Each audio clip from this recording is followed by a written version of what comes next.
బాబు Paluru Janasena party రాష్ట్ర కార్యక్రమాల కార్యదర్శి. పుట్టిన ఊరు విజయనగరం జిల్లా బలిజిపేట మండలం మిర్తివలస గ్రామం. చిన్నప్పటి నుంచి మెగా అభిమాని అయిన బాబు పాలూరు స్కూలు కాలేజీ స్థాయిలోనే మెగా అభిమానిగా సేవా కార్యక్రమాల్లో పాల్గొనేవారు. సాధారణ వ్యవసాయ రైతు కుటుంబంలో జన్మించిన బాబు పాలూరు తల్లిదండ్రుల కష్టానికి తగ్గట్టు ఉన్నత చదువులు చదివారు.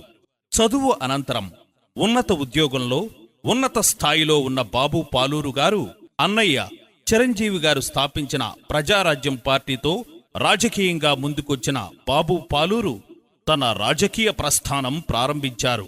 2014 మార్చి 14న జనసేన అధినేత ఆంధ్ర రాష్ట్ర ఉప ముఖ్యమంత్రి వర్యులు శ్రీ పవన్ కళ్యాణ్ గారు జనసేన పార్టీని స్థాపించారు.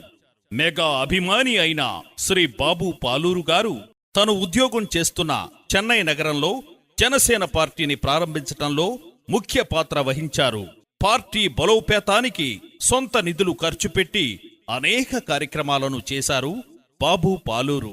అనంతరం సొంత జిల్లా విజయనగరానికి వచ్చిన బాబు పాలూరు జిల్లాలో పార్టీ కోసం కృషి చేస్తున్న నాయకులను కార్యకర్తలను కలుసుకుంటూ ముఖ్యంగా బొబ్బిలి, పార్వతీపురం, సాలూరు, కురుపాం నియోజకవర్గాల్లో పార్టీ సంస్థాగత నిర్మాణంలో కీలక పాత్ర పోషించారు.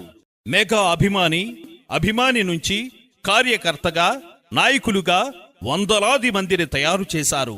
జనసేన భావజాలాన్ని ప్రజల్లోకి తీసుకెళ్తున్న బాబు పాలూరు గారిని గుర్తించి అధినేత పవన్ కళ్యాణ్ గారు పార్టీ రాష్ట్ర స్థాయిలో చేసే కార్యక్రమాల్లో ముఖ్య పాత్ర పోషించే రాష్ట్ర కార్యక్రమాల నిర్వహణ కమిటీలో రాష్ట్ర కార్యదర్శిగా పదవి ఇచ్చి గౌరవించారు.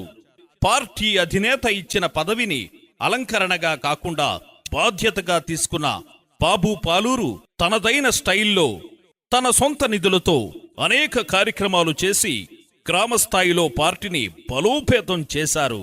కార్యకర్తలకు, నాయకులకు, వీర మహిళలకు అన్నగా, తమ్ముడిగా ప్రతి కష్టంలో అండగా నిలిచారు. విజయనగరం జిల్లాలో వైసీపీ నాయకులు చేసిన అనేక అవినీతిపై వినూత్న రీతిలో పోరాటం చేశారు. ఇసుక అక్రమ రవాణాపై చేసిన పోరాటంలో బాబు పాలూరు మరియు నాయకులపై అక్రమ కేసులను బనాయించిన ఏమాత్రం వెనుకంజ వేయని నాయకుడు బాబు పాలూరు. లచ్చయ్యపేట చక్కెర కర్మాగార యాజమాన్యం రైతులకు చేస్తున్న అన్యాయంపై వివిధ మండలాలకు చెందిన రైతులతో పోరాటం చేసిన బాబు పాలూరు అక్రమ అరెస్టుకు గురయ్యారు. ఫలితంగా రైతు బకాయిలు వచ్చేంత వరకు పోరాటం చేశారు. ఆపదలో ఉన్నవారు తన